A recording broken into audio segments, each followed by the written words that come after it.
Hi, and welcome to CryptoBiography. I'm your host, Brandon Starr. This is episode 310 of CryptoBiography, and it's part 17 of The Brick Wall. And here we go. Carson kept going to the Wednesday night fight announcements, and they kept going by without an announcement of his next fight. It was almost 2 months since his last bout when he decided to find Jake and find out what was happening. He wouldn't tell Jake of it, but he was almost out of money, despite him and Lydia pinching their pennies. He went to yet another Wednesday fight announcement. He waited as the various weight classes were announced. The heavyweights would be last.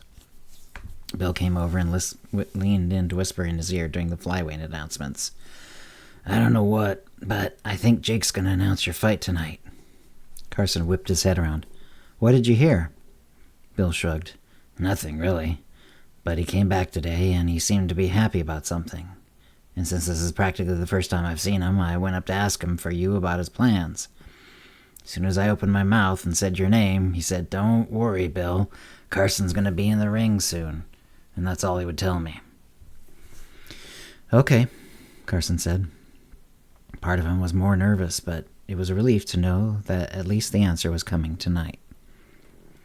The names crawled by, and even though Carson knew his bout would be announced last, he kept expecting the news with every announced fight. He had to force his hands to not ball into fists. What would be Jake's next move in this, his last chance to beat Carson in the bet they had made? And then he knew. And finally, in the heavyweight division, we are very proud to announce that Abernathy Gym's own heavyweight, Carson, the Brick Wall Brax, will be fighting 2 Saturdays from now at Madison Square Garden in a non-title match against champion Jim the Boilermaker Jeffries. The room went wild. Carson was gobsmacked. The Boilermaker was the world champion. Even though this wasn't a title match, meaning that even if he somehow won, he wouldn't become champion himself, this could do a lot for his boxing career if he at least made a decent showing. But his surprise then turned to dread. Jeffries was the world champion.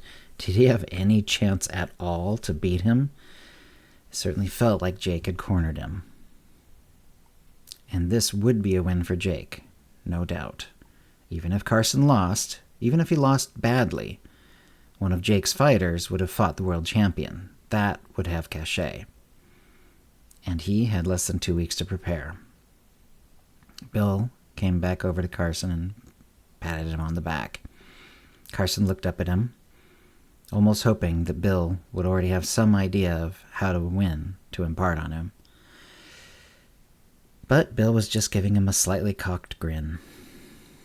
But that was just the breaking of the dam. Everyone in the room seemed to come over to glad-hand him, tell him how excited they were for him, telling him they were going to see him fight, that they were rooting for him, some even that they were going to bet for him. Carson wouldn't have even bet on himself. Not in that moment. It took a long time for the room to clear. Jake never came over, not even to lord his little coup over Carson. When it had cleared, Carson walked home. Lydia was waiting for him. "Any fight?" she asked when he opened the door. "Yes," Carson said. She perked up, but with more trepidation than excitement. "Jim Jeffries in 2 weeks, non-title bout." Lydia looked puzzled, then realized who Carson was talking about.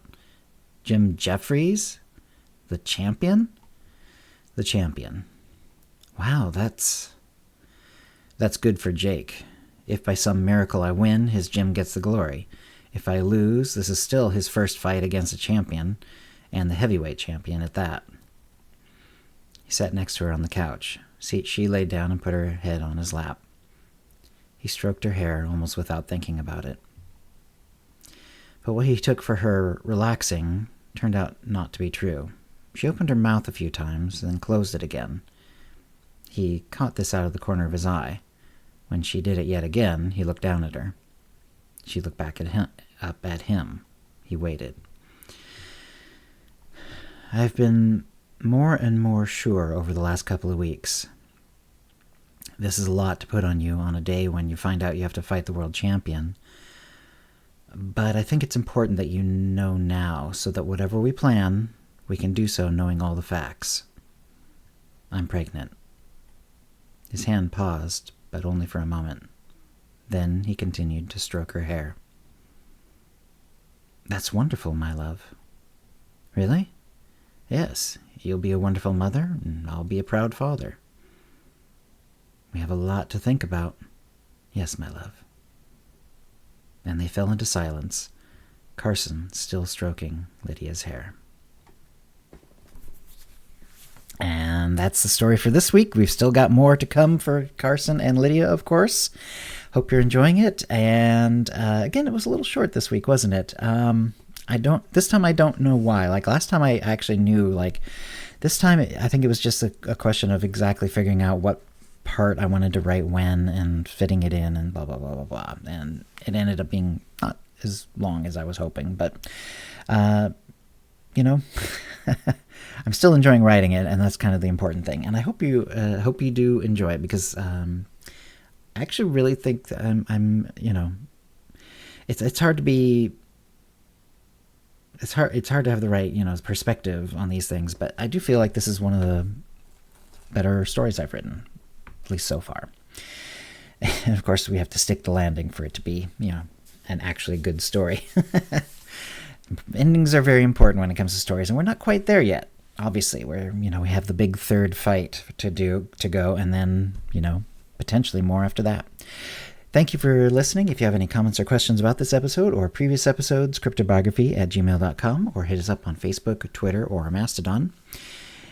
And thanks for listening. Words and music, copyright 2023, CryptoBiography LLC, all rights reserved. Characters and events are fictional, fictionalized, or satirical.